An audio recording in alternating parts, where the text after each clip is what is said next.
Исламофобия, жасанды үрей. Исламофобия мақсаты қоғамда исламға қарсы пікір туғызу.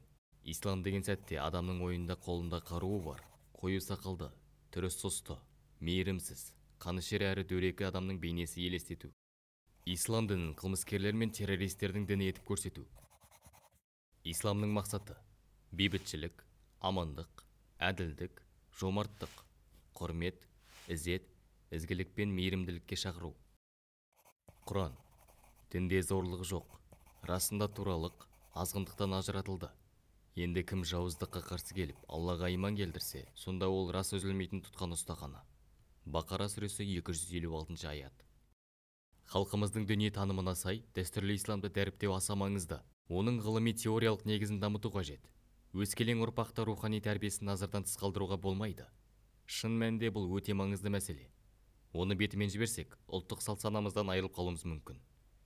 Қазақстан Республикасының президенті Қасым-Жомарт Кемелұлы Тоқаев.